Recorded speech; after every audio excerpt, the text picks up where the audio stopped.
Get in the know. Non-stop Vikings talk. It's Purple Daily on Score North and ScoreNorth.com. And today it's Purple Access, Zolgad, Declan Goff, and also Tyler Forness. We, of course, rotate between Tyler and Chip Scoggins of the Star Tribune. Tyler in charge of all of the great content at VikingsWire.com, which also is where I write my columns. Check it out at VikingsWire.com. Not only your one-stop shopping for Vikings news during the season, but just as importantly, your one-stop shopping for Vikings news during the offseason. And this promises to be a very busy one with many key decisions. And Tyler, let's start there. As far as Sunday's game goes, you know, Nick Mullins is going to start. We're back to, there's a bunch of guys out. But as far as this goes, can you find any compelling reason why a Vikings win would be a good thing? And I'm not talking about a Green Bay repeat. I'm not talking about what amounts to a no-show. I am talking about them, having pride and being competitive. But as we talked about on Purple Daily today with Mackie and Declan as well, it certainly seems that a loss would be a not so bad thing for a team that can improve its draft position by losing to the Lions. So there's two ways to look at it. One, there's looking at it from that really broad perspective, talking about the NFL draft and being able to get that slightly higher draft pick. Great. But from a team perspective, from an inside the locker room perspective, you don't want to end on a loss.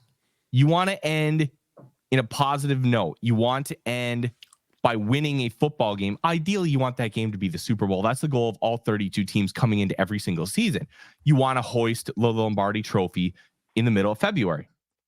The Vikings probably aren't going to be able to do that, but they do still have the ability to potentially make the playoffs. And even if they don't, and they don't get all the help that they need, it's one of those things where you can still go out on a high note with that win. And I think that that's really important to the guys in the locker room. It's important to the culture and how this team is really starting to build from that ground up and how they've really laid that foundation for the culture. And winning is a good thing. Now, would it stink to have the 12th pick instead of the 9th pick? Absolutely. You would love to have a higher draft pick. But when it comes to the camaraderie, the team building, and that culture that we've talked about consistently since Kevin O'Connell and Kwesi Ofo-Mensah have gotten here, a win is a objectively good thing. And yeah, it's worse draft position, but there are more important things sometimes than a couple of draft spots, because you can always find a way to manipulate and get the guy you want as long as you're within a certain range. And 9 to 12 may cost you a tad more in a trade up, but it's not going to be like 9 to 23, where that 23rd pick did cost the Vikings an ability to trade up last year. Porno, do you think that this is the Vikings' best chance to potentially get a franchise quarterback? We talked about this with Pat Royce this morning as well, that he believes that their path to getting a franchise quarterback obviously is as easy as it gets, or as easier than it's been in years past, I should say, given the fact that they can potentially have a draft pick between 9 or 12. He's right. Theoretically, and I think that's the key here. Theoretical, because it's easier to hit on a guy when you draft them in the top 5 or top 10. That doesn't necessarily mean that you have to move up to go get him. It's going to sound a little bit hypocritical because I'm going to talk about the Chiefs trading up for Mahomes, but they didn't trade up into the top 5. They traded up to 10. And before all the allegations and stuff, the Houston Texans traded up, I believe, from 25 to 12 to go get Deshaun Watson. Both of those trades, massive home runs. They got franchise quarterbacks. And we can talk about the after effect with Watson, but for that 4-year stretch right before they gave him that extension, true franchise guy that you were talking about being on the same level as a Patrick Mahomes. So you don't have to just necessarily go up super high to go get that guy. It makes it easier, but it's not this guarantee. Like we talked about on Purple Daily on Draft, like the difference between 10 and 22, the pick 10 has about a 40% higher value with their value metrics than the 22nd pick. That just means it's a better chance. It doesn't necessarily mean any kind of guarantee. So while the theory is, hey, you have a higher pick, have a higher success rate, absolutely. But you could sit it at 9, 10, 11, or 12, wherever they end up. And let's say Jaden Daniels falls there. They didn't have to do anything to go get him. They just got him.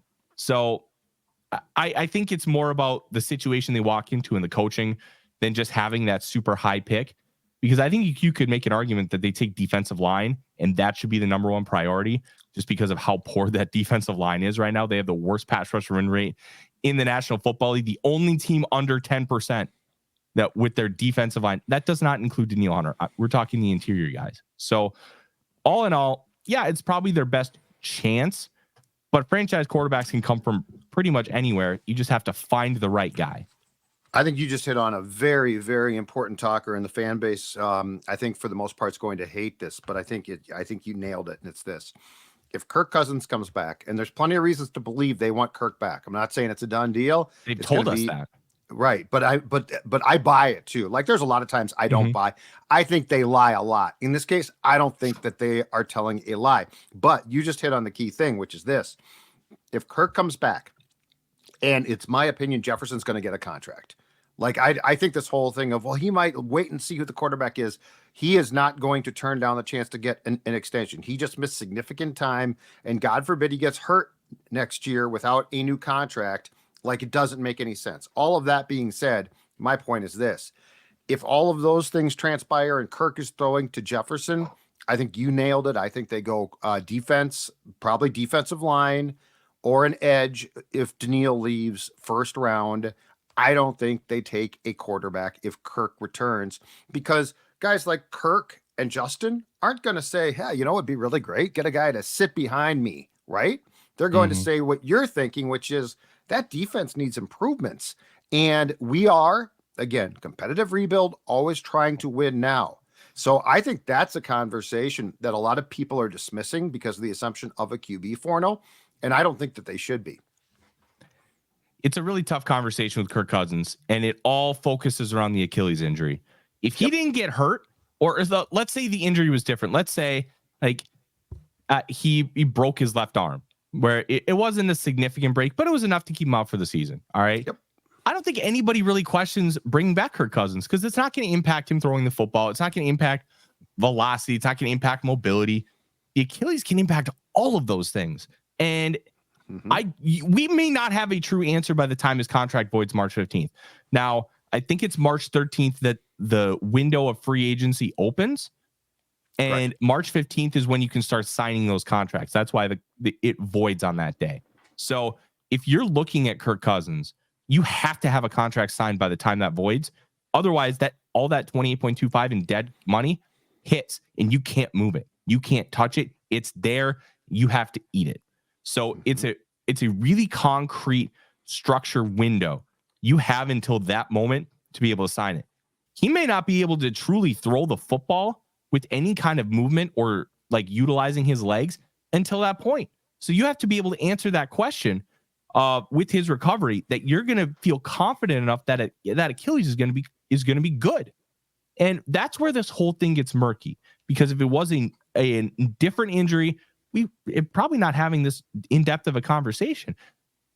But he has above average arm talent, and arm talent can go really, really fast in the National Football League. Just look at what happened to Peyton Manning. Peyton Manning never had a great arm. Peyton Manning's ability was right here. One of the smartest quarterbacks to ever play in the National Football League. He was so smart that it didn't matter that he threw a wobbly duck half the time, because he got it there. And he got it there really, really quick. Yes. And efficiently. Well, once that arm went, he looked like garbage. And how quickly is Kirk Cousins going to deteriorate? It could take 5 years. It could take 10. He could be done now. We just don't know. And that variable makes this whole conversation so difficult. If he had an elite arm, then I think it would be a different scale, because then, he just drops to above average. He's got the intelligence from playing the league for so long. Yeah, that's plenty fine. But it's not that case. And I want to see how that Achilles looks before we really have that in-depth conversation about the contract. And I think that's what's going to happen in the building too. But are you going to like this is a gradual recovery. You can't rush it. And so I think that it's going to, it sounds like it's improving. That's fantastic. But if you are the GM and he is, at a point where he's recovering, but you don't know yet, what do you do? Like, what is when you know, and what you said is the most important thing, which is if once that void hits, you ain't bringing him back. No. So if Tyler Forness is GM of the Vikings, what is your plan? What would you do? No matter what, I'm taking a quarterback in the draft that I believe can be the next franchise guy. And that doesn't necessarily have to be on day one, because I think right now there are 3 guys who are round 1 type quarterbacks: Caleb Williams, Drake May, Jaden Daniels. Those guys could all be gone in the top 5. Okay. Jaden Daniels could fall towards 10. And I've heard that Jaden Daniels may be rated higher on some boards than both Williams and May. And we believe Williams and May were 1A and 1B pretty much the entire season. But you have a glut on day 2 that you could draft and develop. Michael Penix Jr. Those of you who saw that playoff game on Monday saw what we've seen throughout the last 2 years in college football. He is like a javelin thrower, and he can make some special plays, but he's got 2 torn ACLs and 2 dislocated shoulders that have ended seasons. Like, that's a big question mark. Cam Ward ran the air raid for 4 years across 2 universities. He has an incredible arm, but can you develop him within NFL context and get him to that point? I think Bo Nix is garbage, but some people think that he's a good prospect. So that's an option on the table. And then there's a couple other wild cards in there as well. So if you find a guy that you believe in, you have to take him, no matter what you do with Kirk Cousins, because you have to plan for the future. And because of that torn Achilles, and it wasn't a different type of injury, you have to plan for it sooner rather than later. I would offer Kirk a 1-year deal, and I would probably structure around $30 million. I'm working on a really big Kirk Cousins contract extension piece right now for Vikings Wire, kind of breaking down every little element that's going to go into the conversation. But outside of that, he may just want to hit the market. And you know who's going to offer him a bunch of money? Probably the Atlanta Falcons, who, if Arthur Smith keeps that job, he's going to try and find his Ryan Tannehill. And you know who Ryan Tannehill compares really well to? Kirk Cousins. And somebody's going to offer him a big deal because they need it, just like the Vikings did in 2018. I don't think that this regime, no matter how much they love the person, the leader, I don't think they're going to offer the player what another team will, because they'll be more desperate than what the Vikings are.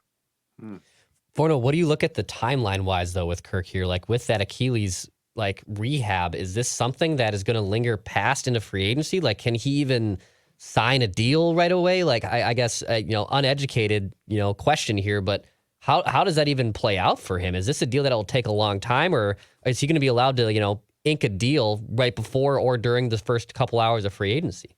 Oh, he'll be able to ink a deal. They'll have provisions in there, because they had something similar with Jimmy Garoppolo last year with the Raiders, where he wasn't fully healed and they had to amend his contract later on, just because, hey, you have to pass a physical by this point in order for these guarantees to become full.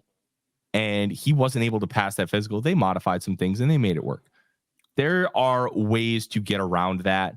And there are ways, we're not talking about 1980s medicine here. And I think that's kind of the beauty of some of these contract negotiations. You get an MRI, you get doctors to look at it, you talk to the surgeon that performed the surgery, and you're going to be able to have pretty much 95% of all the answers that you need as far as how that Achilles is going to heal, how things are going. We're just so much more advanced than we ever have been when it comes to understanding athletic medicine. And I think for those reasons, Kirk's probably going to have a contract within a few hours of free agency, or it's going to be one of those things he takes it down to the wire with the Vikings and that March 15th at 3 p.m. date to try and get a deal inked. Okay, GM Tyler, then tell me this. It sounds like, and I agree, it's very plausible. I think Kirk is going to get paid. I think the Achilles will be a concern, but I think you're right. I think he gets paid. Let's say it's the Falcons. He's gone. Where are you at now in your competitive rebuild with probably, let's just say it's a first round QB? What's your anticipation? What's your thoughts about 2024? I mean, you can bring guys back now. You probably try and bring Daniil back, but where do you think this team is at in it in its ascension or descension if the quarterback is a first-round pick?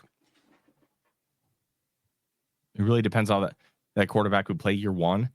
I think the goal would be to make the playoffs. And the defense was predicated on, we're just going to out-scheme you because we don't have the dudes. Right. And you know what? It worked. Right now, they're sitting at 16th in total defense and 12th in scoring defense. Pretty damn impressive considering where they were at Donatel last year. But as you move forward, it becomes a much more difficult proposition because you're going to increase your variables. And the thing with the last few weeks, and everybody knows how high I was with Jaren Hall and how I believed he could potentially be the guy.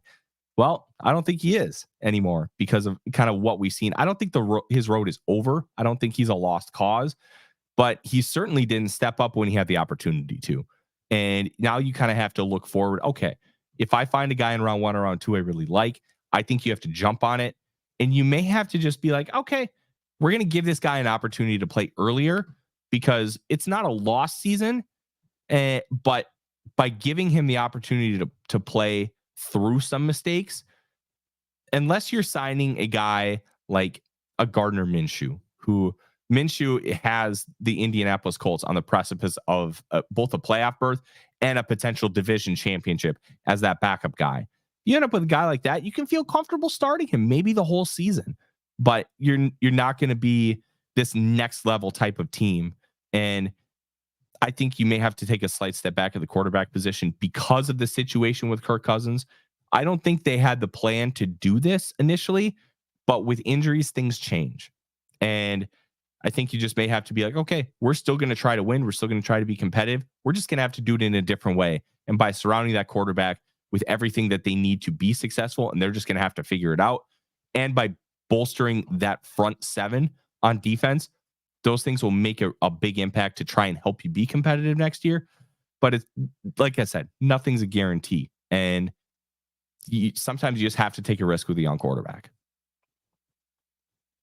Forno, do you excuse me, do you think that the Vikings are going to be able to basically replenish this defensive line, though? We brought up the win rate stat on the beginning of this show, how the Vikings pass rush win rate on the defensive line is the worst in the NFL.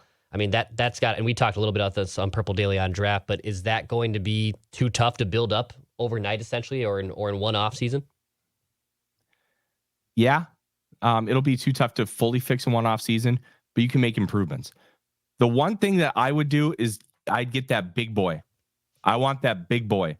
Devondre Sweat from Texas, 362 pounds. That dude moves way better than that. He utilizes his size to his advantage. It's not a one-to-one comparison, so don't take it as such. But the impact Pat Williams had when he came over, I think you might be able to get that from Devondre Sweat year 1 or year 2, just because of how successful he was against really good offensive lines and what he brings. You're only going to play him 30 to 40 snaps. Like he's not going to get this high snap share, but then you move Harrison Phillips to a more natural position and let him play like a defensive end in that 3-4 or a 3 technique on those pass rushing downs and not have to be a 2 gapper because he's just not that guy. He has outplayed himself based on the position that he's been asked to play, which is honestly out of position.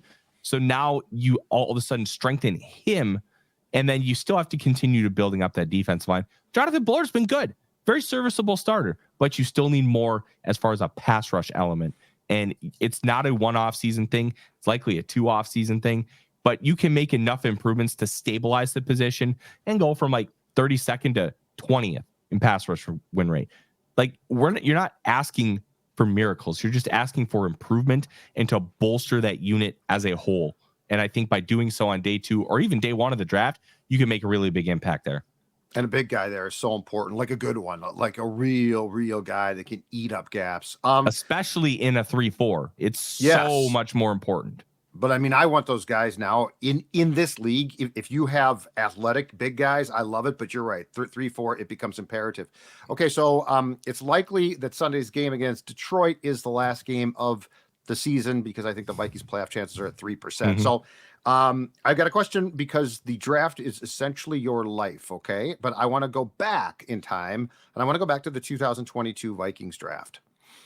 Lewis Cine, Andrew Booth, Ed Ingram, who is a starter and will be back for sure, and then Brian Asamoah.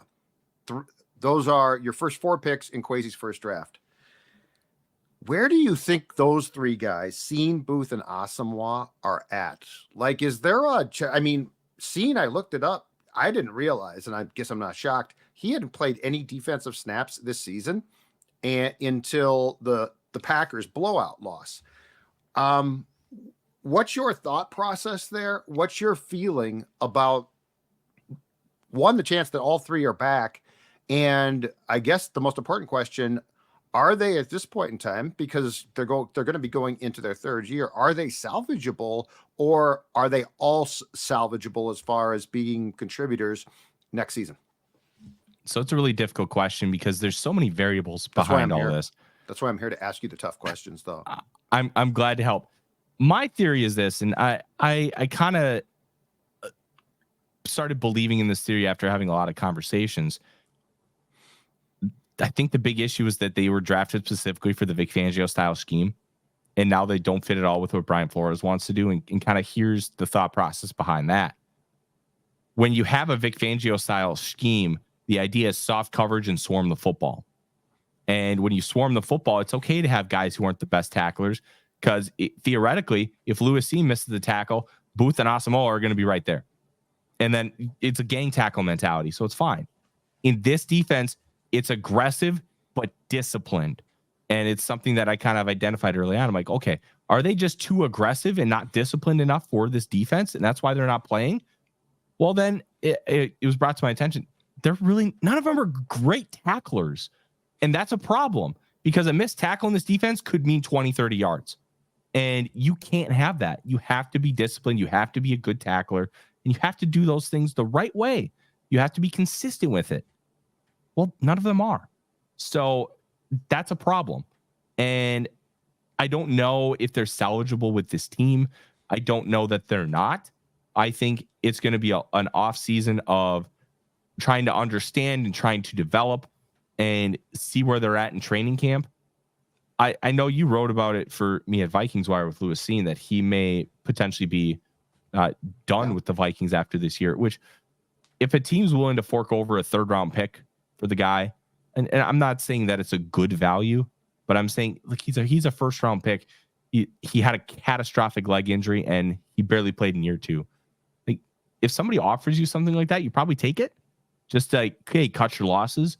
But I still think that there's talent enough with all 3 of those players where you can extract more, but you have to be able to figure out the tackling portion. And if they can't, Flores ain't going to play him. And it's a similar vein to how Kevin O'Connell said, hey, if you turn the ball over, I'm going to pull you. Well, he did with his quarterbacks. Now he went back to Nick Mullins, but that's kind of a different aspect of the whole thing. Like, you have to be able to tackle, and none of those guys are really good at it. Do you think, Forno, that they'll still have to draft high with cornerbacks and defensive backs? Is this still a big priority going into the draft immediately for the Vikings this year? That's a great question. I don't know. I think if you drafted a quarterback in round 1, I don't think anybody would necessarily be mad at it. I'd be disappointed. I think there were other areas where I think I'd prioritize more, mainly the defensive line, edge rusher, and then quarterback. I even put running back as a bigger need, but I'm not taking one at 9, 10, 11, or 12. Right. So I can understand taking cornerback there instead of running back, because I think running back is a very, very big need for this football team. But the thing is, you have Byron Murphy Jr., who's a very good football player.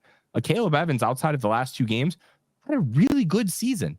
And it's just these last 2 games that have really left a sour taste in our mouth. And you have Mekhi Blackman, who's developing. I don't think he's ready to be a full-time starter, but maybe he is next year. And Andrew Booth Jr. is still this big question mark. Are you really going to want to put another high asset in here? Or is this something you're going to want to pursue in free agency? Maybe a trade for a better cornerback. I think those might be the better options than just drafting a guy, because you're really not fixing any problems now. You're fixing problems in 2 years. And with where this defense is, you probably need to make that more of a focus now than later. And that's kind of how I would approach cornerback. Still get another guy in the room, like a young guy, but I think I'd rather want to look in free agency. There's no reason Ty Chandler can't be the guy, right? At the running back spot, because I'm with you totally. I am not drafting one high unless it's just some type of unique talent. And I mean, the Vikings have enough needs that I'm not going to expend a high draft pick on that position. But from what I've seen, Chandler, and look, I'm sure he can improve in blocking. I'm not saying he can't make improvements. But I think it's pretty clear that he deserves more of a chance. Do you agree with that? Yes and no. Look, one of his big strengths coming out of college was pass protection, and he's been incredibly inconsistent in pass protection. It's almost like I've talked about a lot with these quarterbacks, that bozo gene. He kind of has that bozo gene in pass protection where he just whiffs, and it's not bad form. It's just he screws it up. And I really wonder why. Why is that so inconsistent, considering how consistent he was in college with that one specific ability? And I think he deserves an opportunity, but you're not getting on the field if you can't pass protect. And if you can't pass protect, well, if you're on the field, guess what? You're only going to be on the field to run the football, and then that's a tell for the defense. That's why Madison gets more playing time, even though I think he's an objectively worse runner. Right. Forno's dog, very upset. I knew he was a Ty Chandler fan. Yeah. I knew. See, and you're giving this response. He's like, just give him a chance, Dad. Come on, damn it. You can hear him. He's just going bonkers. No, he's pissed off, and I don't blame him. You force him to watch all that film, and then you don't ask for his takes, and I don't blame him for being upset. All right, last thing before we're done here is Sunday's game Harrison Smith's last game as a Viking. Yes, it's hard to really have these conversations about players who are Ring of Honor guys. Harrison Smith, you could potentially have a conversation about making the Hall of Fame, but agreed. He's done. And he's not going to be worth the money you have to pay him. You save almost $12 million in cap space by releasing him. Look, sometimes from a football only perspective and on the field perspective, it's just time. And you have to be able to, as a front office, be able to have those conversations and be able to make a decision based on football. And I think it's just time. And it sucks because he's been such a linchpin for this defense for over a decade. And he's done so much for this city, so much for this team, but it's time. And I think it'd be nice to just let him go out on his own terms. And I think your dog agrees completely. Forno, great stuff. Thanks much. He's Declan. I'm Judd. This has been Purple Access. Dex, go ahead. Hit the subscribe button for daily Vikings entertainment. This is Purple Daily.